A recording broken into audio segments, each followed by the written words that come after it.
Hello and welcome to another episode of Lessons from Leaders. Now today I have the absolute pleasure of chatting to Danielle Brown. Now Danielle is a keynote speaker who specialises in helping people unlock their potential, break through barriers and achieve more. With a background in elite sports, Danielle teaches people to develop a performance mindset and achieve big goals.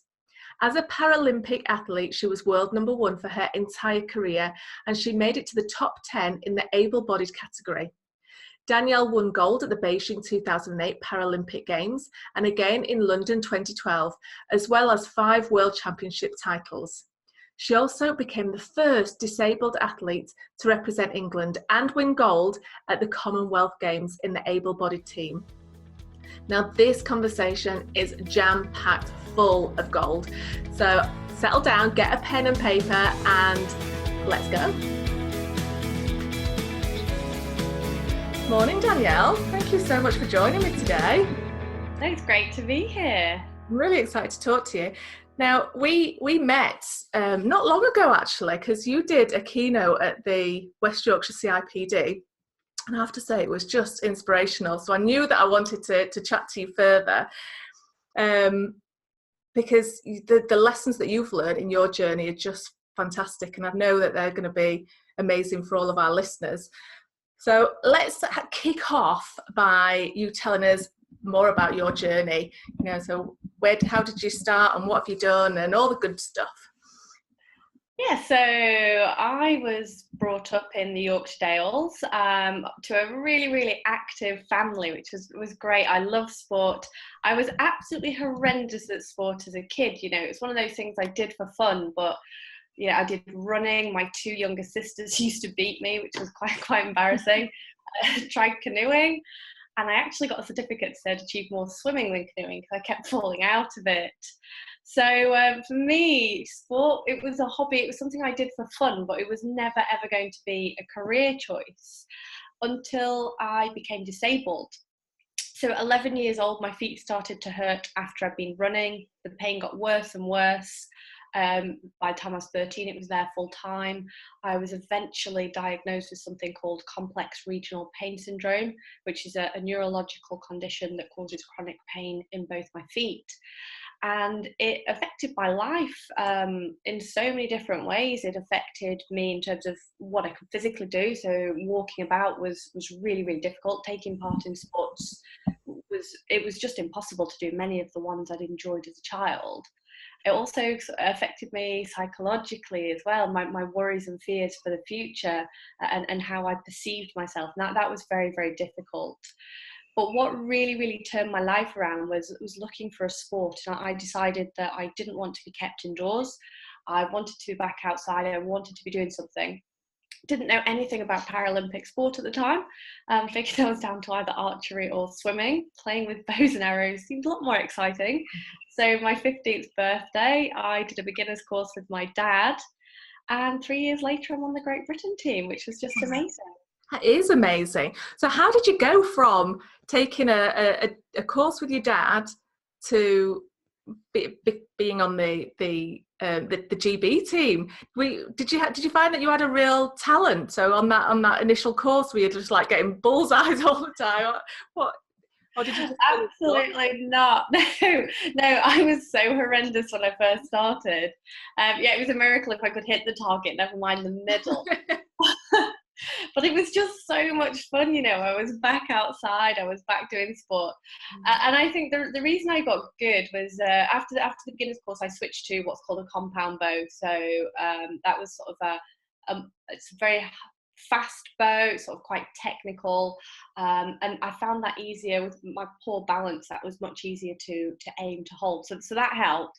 But I did get quite obsessive with it, in terms of managing pain is very, very difficult. The painkillers that the doctors were giving me just really weren't touching it. So my sort of escape really was my archery. And if I could get through school, I could go to archery at the end. So that was my sort of motivation really to get me through the day. And when I was doing it, the pain was still there, but I wasn't concentrating on it. I was just focusing on what I was doing. So I used it in many ways as that pain reliever. but because I was practicing so much, I got quite good quite quickly. That is just amazing. So did you have anywhere to practice at home, or did you have to go to a specific club?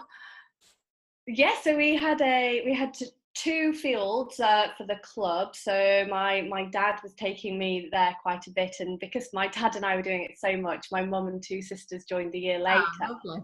But yeah, to practice outside that, I used to shoot in my mum and dad's lounge. Just we don't have a huge lounge. It was just really short distance, but it just meant that I could practice my technique, because archery is a very repetitive skill-based sport.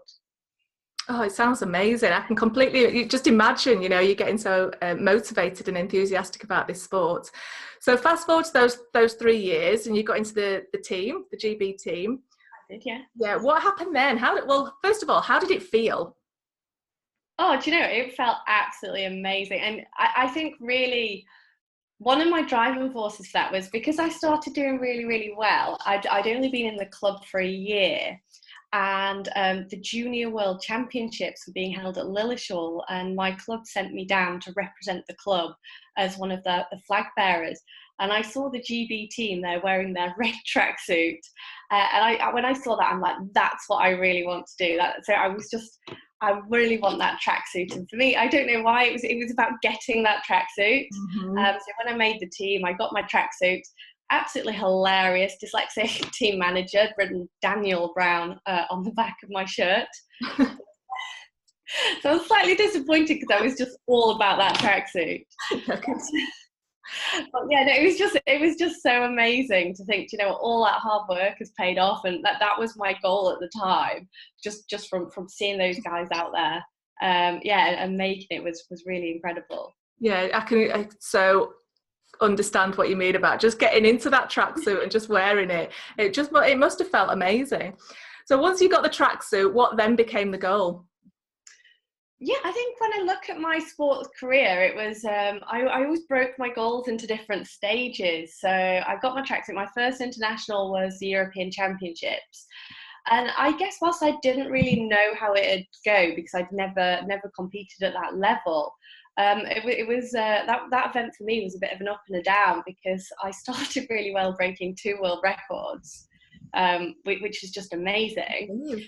And then I went to the match play, which was the bit that I'd always been really good at in the UK, and I completely fell to pieces. I just got so nervous. I didn't deal with distractions very well. I was complacent because I'd done so well in the ranking round, and I fell to pieces. So it was a really bittersweet moment for me. Mm-hmm. But really, when I sort of assessed that, it was a case of, do I really want this? Yes, I do. If I want to get better, I've got to learn how to deal with all that so it doesn't happen again. So we'll set the sights on the next goal, which is the World Championships next year. And that's a great takeaway. There's a couple of things that I kind of just want to double back on. One, the fact that you split your goals up into manageable chunks. Really, is that something that you did naturally, or did your coach help you with that? No, nobody's really helped me with goal setting. I've actually devised my own model of goal setting over the years, where I've taken bits and pieces from different models. I found that I ended up getting a very good coach. It wasn't until about 2010, so quite a way into my sporting career. But I found that goal setting is obviously really important, and we were told to do it on the GB squad, but nobody ever told us why. And I used to get really quite frustrated by the fact, thinking, why do I have to go in and sit down and write it all down? I know what I want to achieve. I want to win every shiny gold thing I can get my hands on. But actually, that wasn't the most sustainable approach at all. And learning how to goal set and finding a model that worked was really important. So it was something I think I did naturally, but I've sort of built and developed and adapted it as I've gone through. Yeah, and that's really interesting. So what is your own process then? What is it? So you set this goal and you write it down, obviously. What else do you do? Yeah, so actually I sort of take it bit further back than that, and I actually look at who. So a lot of people look at what, and I actually look at who, and who do I want to be. And I think that's the best way to really drive habits forward. And through that, you find out your why. So you get all that motivation, that drive, because in order to achieve something really, really big, you're going to have to put in the work and the time and the effort. And that sort of drive to get through all the challenges and setbacks that will crop up on the way. So I think starting with understanding all your drive and why you're doing it, and who you are underneath, that's really, really important. Then I start looking at what does that actually look like? Look at where I am now, and then how I'm going to get there. So the tiny little stages we get there. And in sport, I think you often hear about the theory of marginal gains, and that's what I do. I compartmentalize it into so many tiny elements and work on each one of them, which I find then helps you get up to the top. Yeah, I love that. I'm such a massive fan of just breaking things down into small, manageable steps. It just makes it so much more achievable, and less overwhelming, isn't it? So did you find that you actually took the time to write each step down? I didn't to start with, but now I do, and it's really, really saved me a lot of time. It sort of directed my energy and attention in the right places, and also it feels really good because these are really small stages. So even if you have a day where you're not feeling on top form, you've still ticked some of them off. So you can look at the positives and draw those out. Yeah. So yeah. I really love that. That's such a good takeaway. So again, just double back on what you were saying. There's something else that I want to pick up on, in that you had this bittersweet moment where you broke some records, and then you had a bit of a dip in the and nerves got to you. How do you overcome that when you're feeling really nervous and your confidence might be at a bit of a low ebb? What do you do to power through that? So in the moment, it was really difficult. So I was shooting 12 arrows, so it's like a really tight time frame. So and actually, I did completely. I completely choked at there, and I found it really, really difficult to reel myself back in. And I knew that if I really wanted this, and sort of what we were talking about before, about that drive, that why, if that was what I wanted to do, I had to find a way round. And for me, that was breaking down that performance. Once the emotions have died down, I think it is important to accept those emotions are valid. And whenever I've lost, I've always said, if it never hurted and it never really, really got to me, that it didn't matter. Mm-hmm. So actually that was a good thing. But once those have died down, look at that performance. What could I do better? And where could I make changes? And actually, I've found the events where I've lost and not done so well, I've actually had more takeaways than the ones where it's gone really, really well. So at that event, I learned 3 things: that I needed to control my nerves better. I actually got my A-levels that morning, found out whether or not I got into uni. Oh my word, it was all happening. I know. And for me at the time, that was my career. This was just still a hobby. So, and it's sort of a stressful time for anything, but being out of the country and thinking, if I've not got in, where on earth is my mum going to send me? All my teammates, that my mum had rang in, she got to school first thing in the morning and rang in and told them that I got the grades I needed. And they didn't want to tell me that, just in case I sort of got a bit too excited. But yeah. Anyway, that was probably never going to happen again. It was just a case I needed to learn to deal with distractions better. And I needed to learn how to treat every opponent the same. So I walked in thinking, this is going to be an easy match. I love match play. I've done so well at the ranking round. And at the end of the day, it's 12 arrows. My opponent put 12 good arrows. And I think it just gave me the shock of my life, really. So it was about understanding that competition's not won on paper. Right, yeah. What, again, a fantastic learning, and what a great story. Everything, it was like a perfect storm, wasn't it? Everything always does happen at once. What about the one thing that I'm quite interested in is allowing you mentioned that you, after something happens, you allow your emotions to ebb away, and then you take the learning. And that in itself is a really powerful thing to do, because often we get caught up in that, don't we? And we sit in those emotions for ages, and we might beat ourselves up, or, you know, go over and over and do a post-mortem and sort of kind of have this turmoil of emotion. How did you allow it to just ebb away and then look at the learning? I think having a good support team is really important. So I think sometimes you can't see clearly when things go wrong. And, you know, I think also putting it into perspective, when you really boil it down, yes, it was very disappointing, but it's a sport, it's a game. You know, the world's not going to end, it's not going to stop spinning.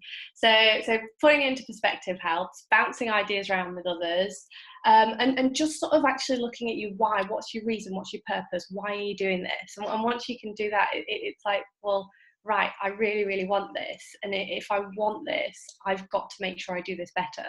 So then you start breaking it down. And I think what people tend to do, you are right, they beat themselves up, they dwell on that failing and the things that go wrong.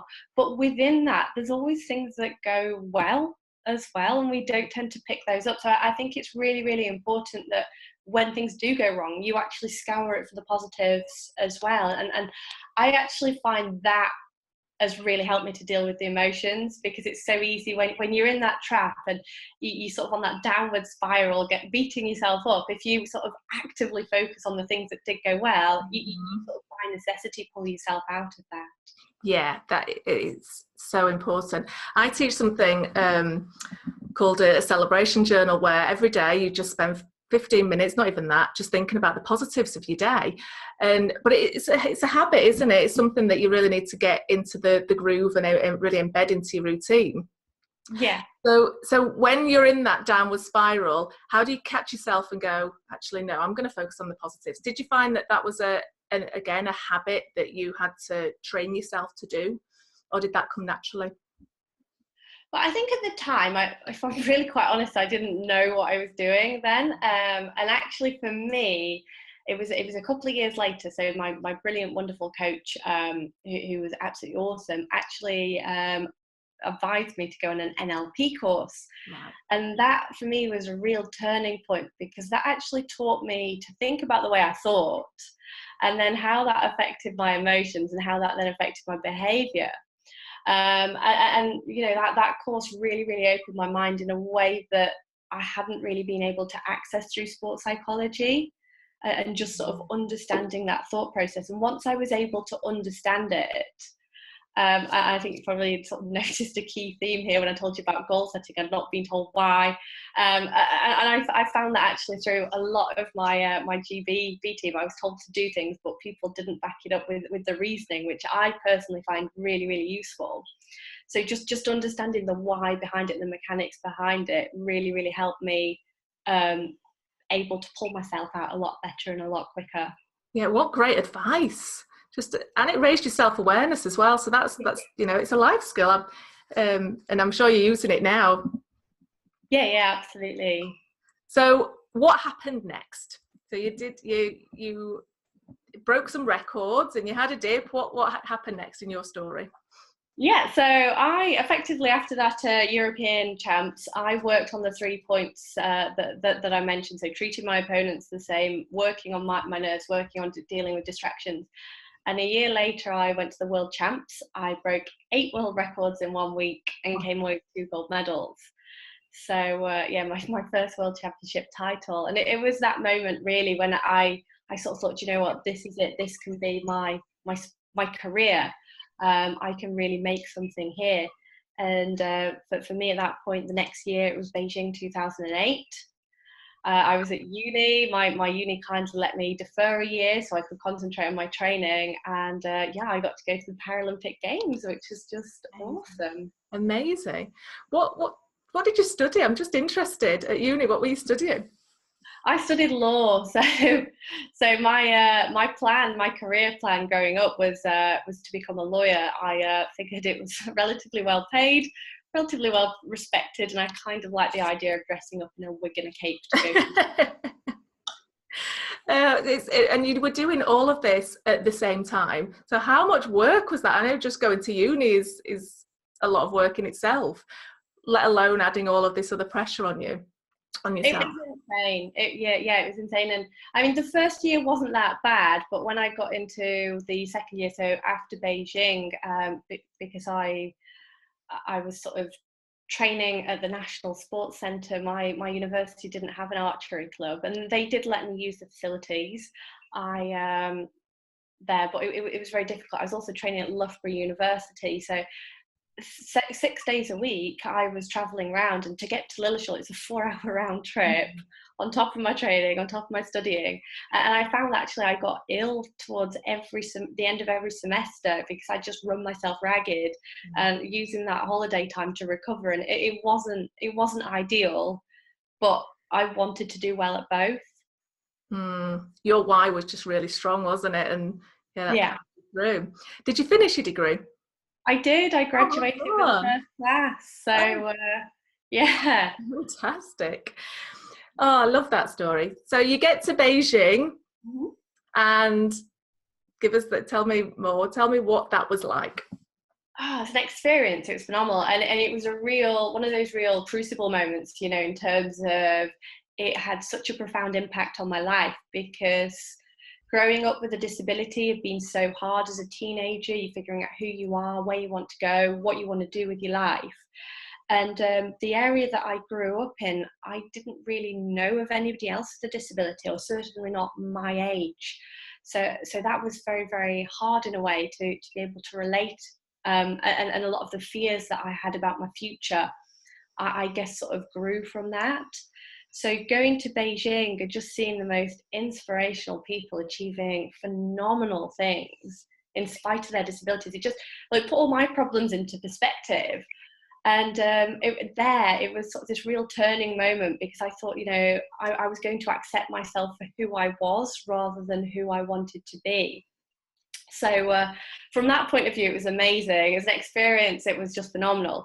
But, you are there for the competition. And I did come away with the gold medal, which was amazing. I had a bit of a mental blip the night before said gold medal. I'd done really, really well in the ranking round of the world record. But with all that pressure, and that was my goal, that was the goal I set myself, I put myself under a little bit too much pressure, and started to worry about whether I was capable of doing it, whether my best would be good enough. And it just went from one negative thought, one what if, and it spiraled out of control. And I was just at this such low point thinking, what if I can't do it? And I felt in that village that there was no one really to talk to, because you've got all the athletes in the same position. I think as well, athletes don't often like asking for help, because you sort of develop this show no weakness mentality. And I didn't want to be seen the night before a big match going, I'm really, really worried about tomorrow. But for me, I luckily checked my emails, and my equipment man had sent me a message, and he told me I could shoot scores in my sleep that my competitors could only ever dream about. And even though that makes no sense whatsoever, the fact that somebody believed in me that much gave me the boost I needed. And the next day, I think it acted as a sticking plaster. I went out there and I did it. So that's just amazing. I love that story, because it happens to everybody. You don't have to be an Olympian, you don't have to be an athlete to have those small, tiny little doubts in your mind that just spiral. That what if I can't do this? What if it goes wrong? What if I fail?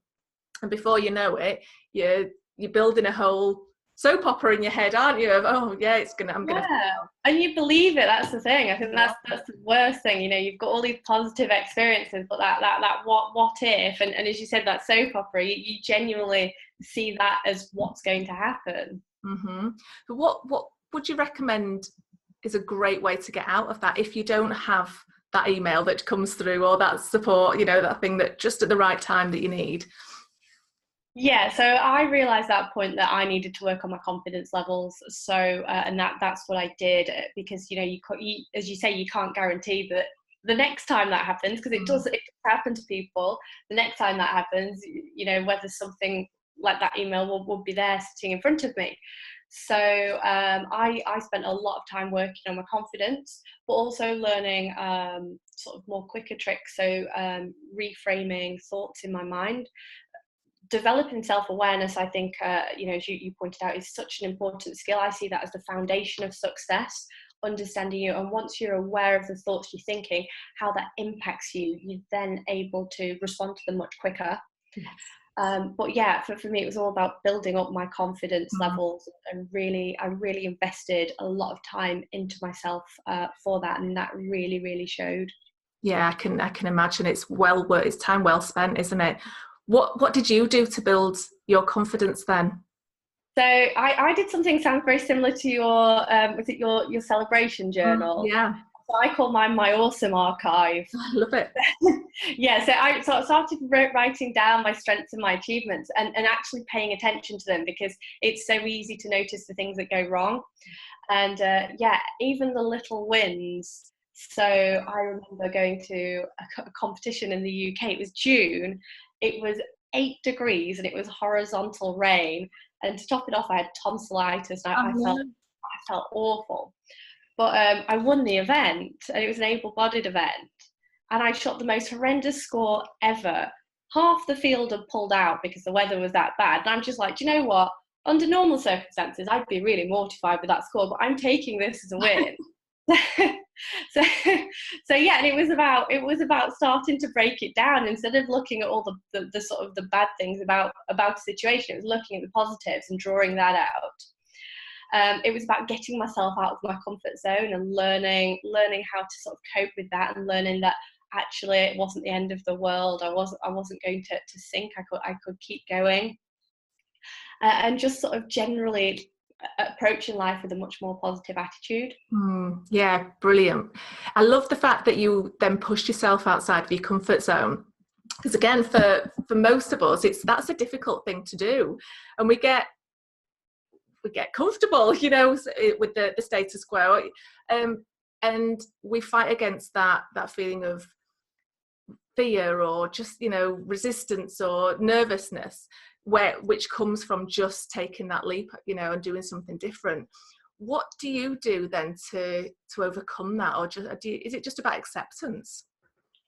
Yeah, I think sort of accepting it, and I suppose accepting that it's not going to be perfect. So I think as an athlete, that's quite a difficult thing to accept, because you are training to deliver excellence.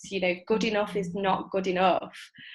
You've sort of got that super high standard. So letting go of that, and learning to accept that outside that comfort zone, to start with, things might not be as perfect as you want it to be, but if you learn from it, you get another opportunity, another chance, and that next time it will be even better.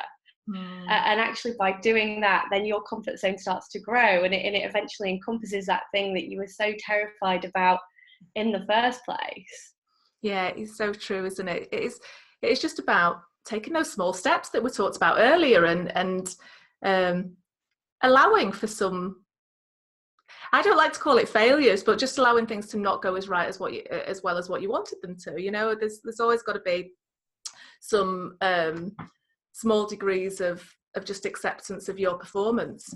Does that make sense? Yeah, absolutely. And I think you've got to be, you sort of still hold yourself accountable, and you're still responsible, but as long as you're sort of kind within that, and go, well, actually, yeah, do you know what, it didn't go as well as I think I could do, but that's great, because that means there's still scope to improve for next time. Yeah.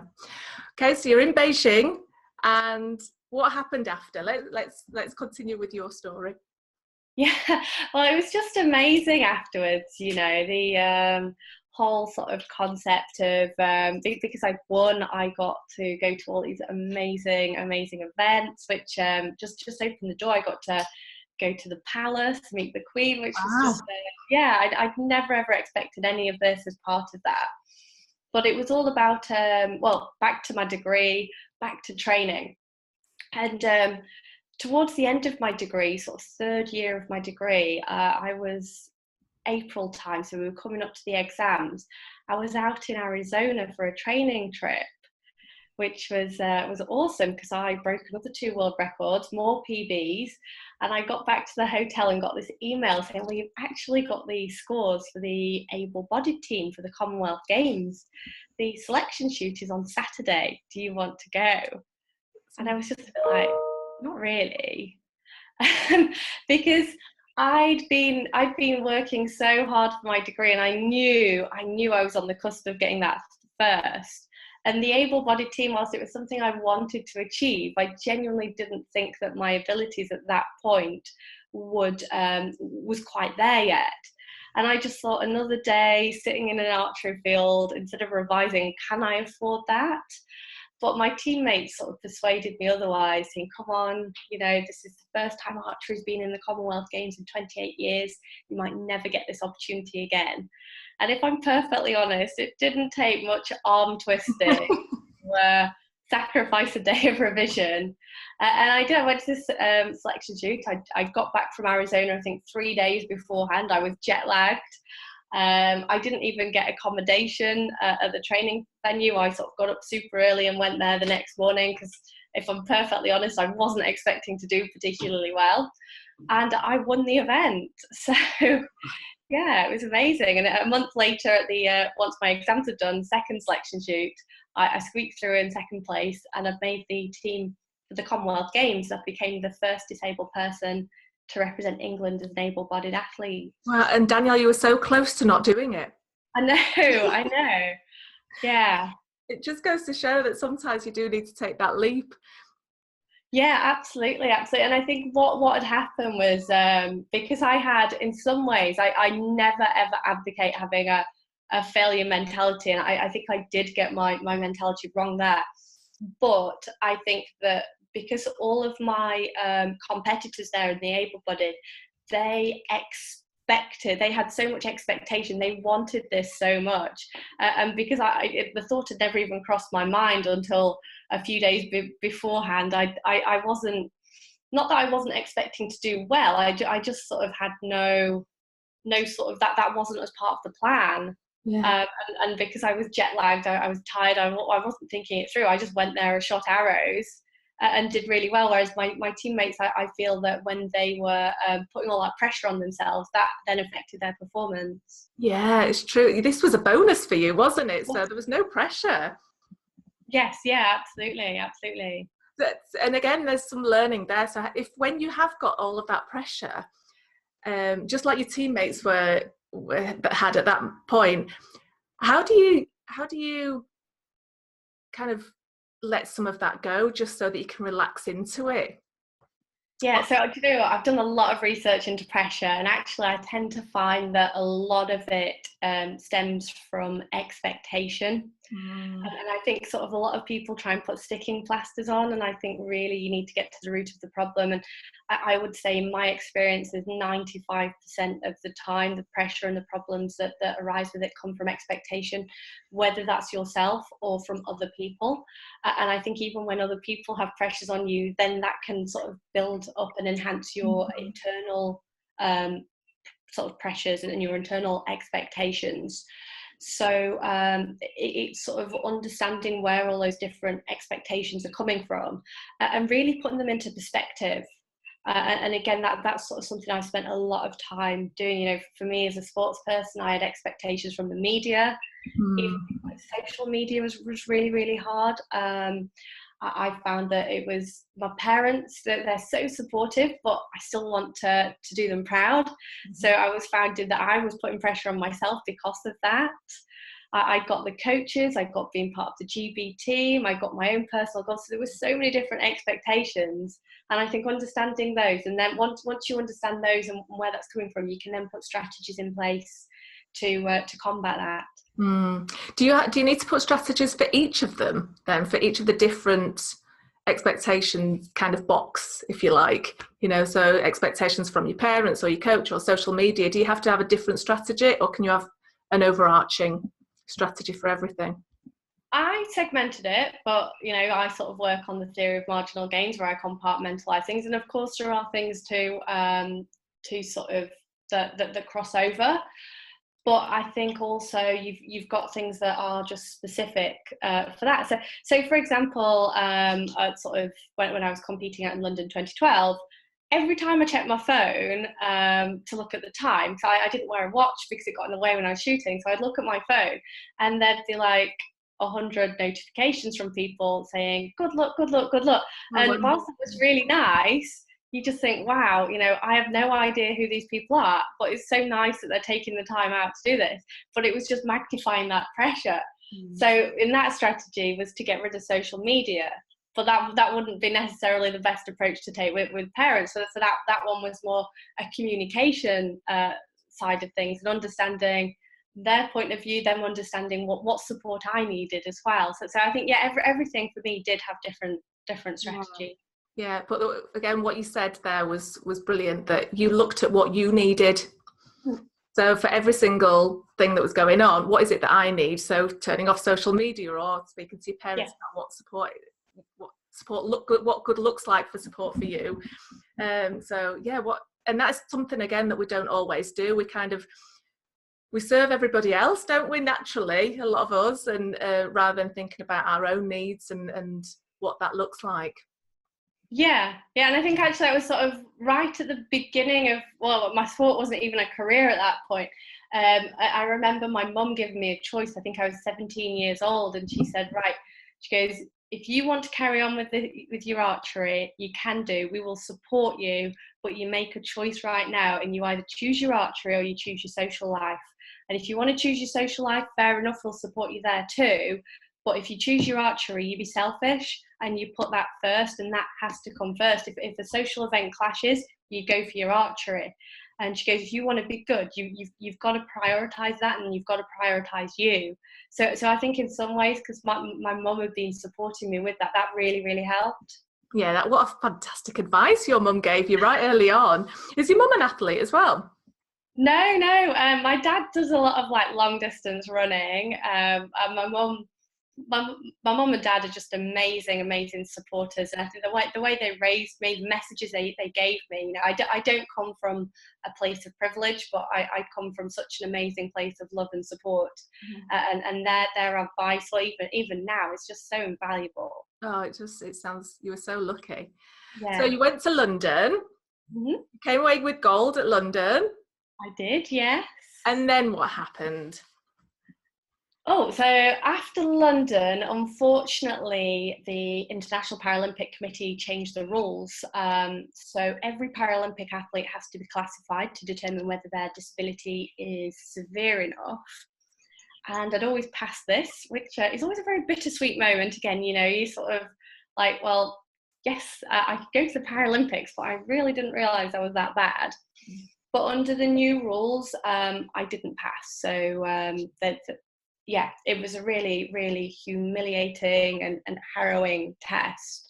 And I later learned that I'd failed, and that was it. My Paralympic career, my dream, my job, my purpose, my whole identity was completely gone. And it was just ripped away from me in one moment. It was so hard. Yeah. What did you do? How did you deal with that? That just sounds horrific. Yeah, well, in the first instance, I didn't really know what to do, and I just remember saying, "What do I do now?" And the team physio turned around and said, "With a CV like yours, I'm sure you won't find it difficult getting a job," which is really, really hard. And then I was actually flying out to New Zealand. So the test took place after the World Championships in Thailand, in Bangkok. And I was going to New Zealand so I could train over their summer, so our winter. And also sort of my partner's a Kiwi, so it was the first time I was going over there to meet his family. So, and I thought, well, I'm already in Thailand, I'll go straight over. And the GB team wouldn't let me ring home and tell my parents, because nobody could know until the UK media reported it. I'm just there crying. I think I spent this entire flight crying my eyes out, because I just didn't really know what hit me. I couldn't eat. I was sort of all over the place. And then I was just thinking, I've never met my partner's parents before. What on earth are they going to think? So it was so tough. But I think going away really, really helped. Getting away. I think if I'd have been back in the UK, back at home, it would have been so much harder. But being out in that new environment was really, really good, really helpful. Yeah, just getting a different perspective. But it's just, it's hard to imagine, because you say it took away your whole identity. Yeah. What did you do to go about building that back up and finding out who you were again without it? It was hard, and it did take time. And I think sort of one of the things that obviously was quite pressing was you've got a mortgage to pay. I've got I had to find a new source of income, and it was I think that sort of pushed me forwards and drove me forwards, because I had to do that.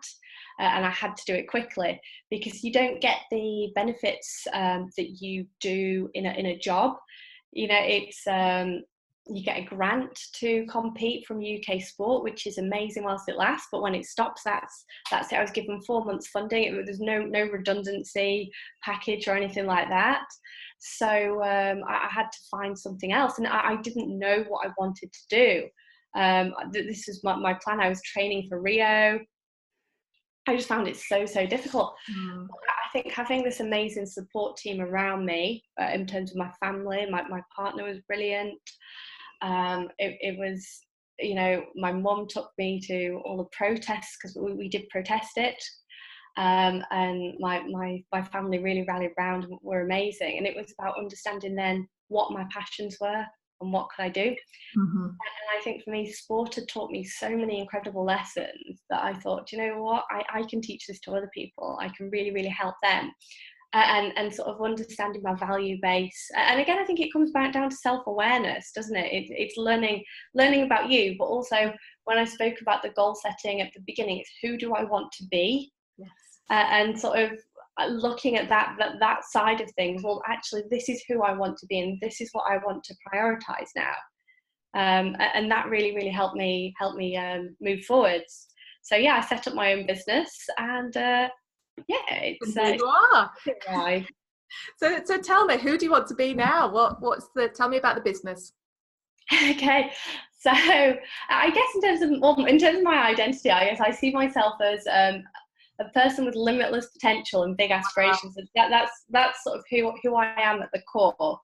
And I want to help people unlock their potential and break through barriers. So I do a lot of work with women, with people with disabilities, looking at how we can drive them forwards and achieve success that they are capable of. Sometimes they don't understand that, or don't see that, and want a bit of help there in terms of the confidence and the resilience, but also how to navigate the self-imposed barriers, so the physical ones as well as the self-imposed ones. I do a bit of the public speaking training, because I think it's really important to give a voice to people, especially the ones that don't get heard as often.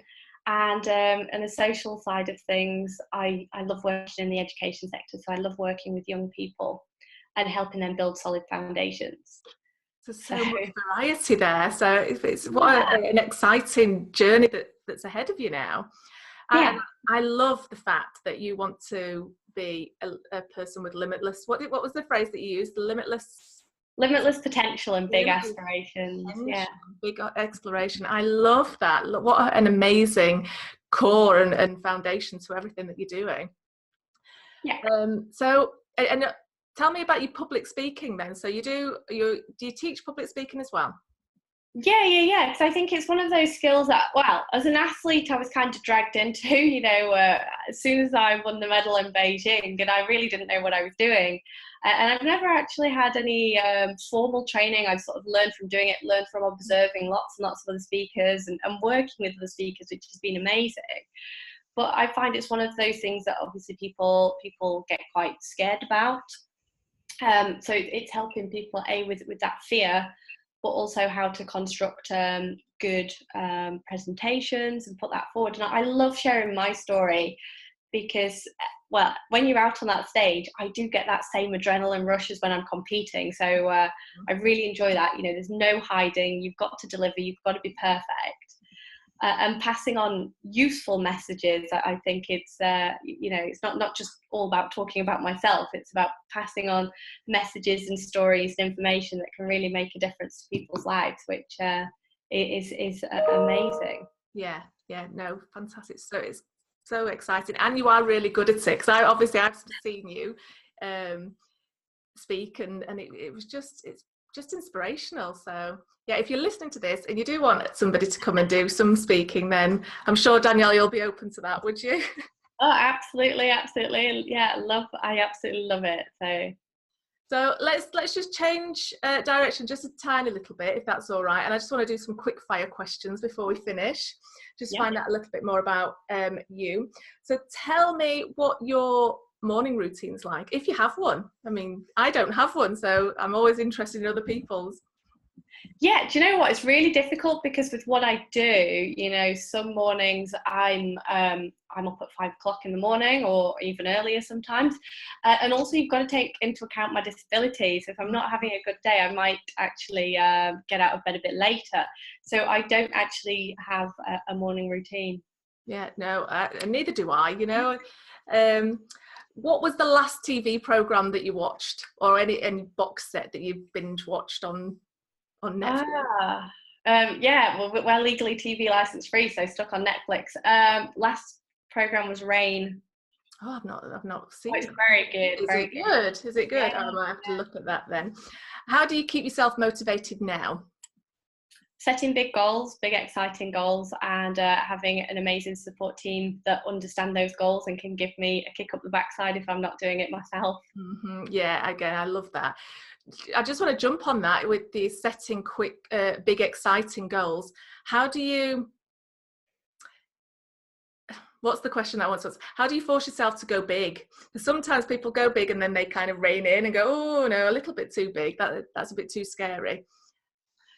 Oh, do you know, it's a really difficult one because I think I've always had big aspirations for my future. And I think that, again, was something that my parents set me up to do.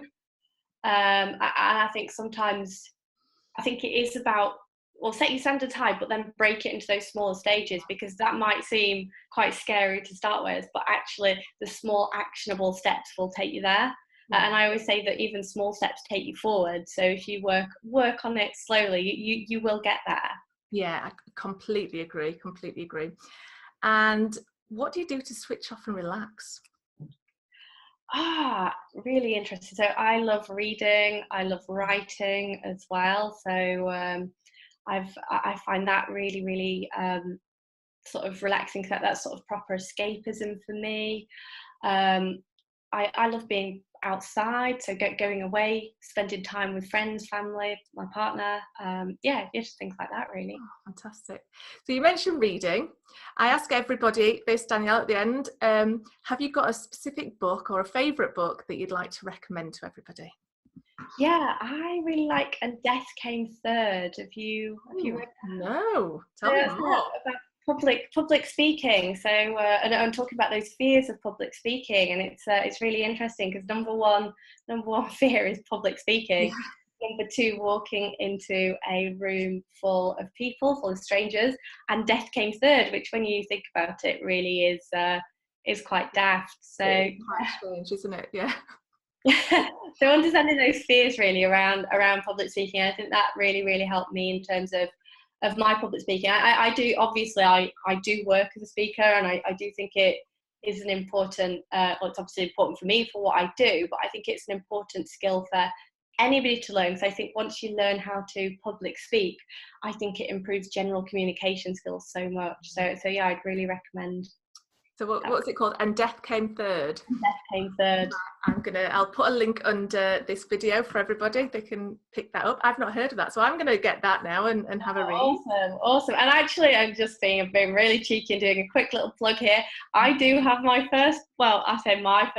I've co-authored a book with a wonderful 9-year-old boy, which is coming out in September. So oh, I love that. What is it?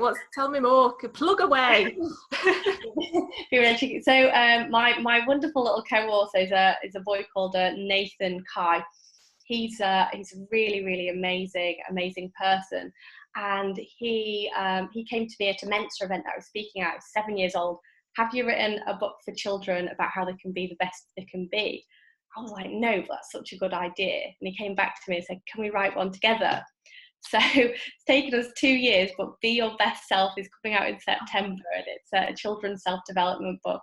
I love that so much. As a mum, that I love anything like that. So yeah, Yeah. Just tell me again what it's called, and Oh yeah, Be Your Best Self. Be Your Best Self. And when it comes out, send me the link so that we can again put it under this video. Perfect. Yeah. Thank you. So that sounds really exciting. I will definitely buy that as well and read that to my youngest.